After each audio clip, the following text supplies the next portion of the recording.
You've been hearing about it for years, but you're just months away from being able to drive across the new Pearl Harbor Memorial Bridge. How close are they to completing it? Well, I never used to be able to do this before. I can now walk from the side of the bridge that's on land out here to the suspension part of the bridge.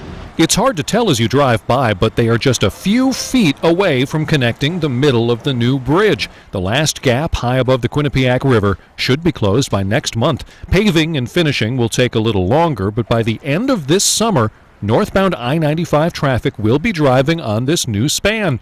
But that's really just the beginning of what's happening in the near future. Meanwhile, we're going to have to build some temporary ramps and some temporary bridges to begin to make all the connections from the new Q Bridge to the interchange 34, 91, so that we can move all the traffic finally a year later onto this new half. A year later is when both directions of I-95 will travel the new span. Then they tear down and replace the current bridge. We have to blow through right there. It's an engineering chess game to make all those connections. Here's the first thing you'll notice. The northbound lanes are highlighted in yellow. They switch over to the new bridge on the right. Here's what it'll look like from your car. This is the current split, with 91 north going to the left, 95 north to the right.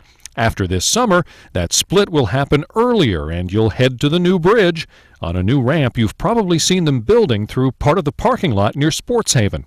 You can see it all for yourself at an open house the DOT is hosting Saturday from 10 to 2 at its New Haven office on Chapel Street. You can even take a bus tour of the project. The bus will be leaving from 424 Chapel to take them on a route that they can get close to the construction site. Not too close, but close enough than most people usually have. If you go to that open house, you'll find out more about just how complicated this whole project is.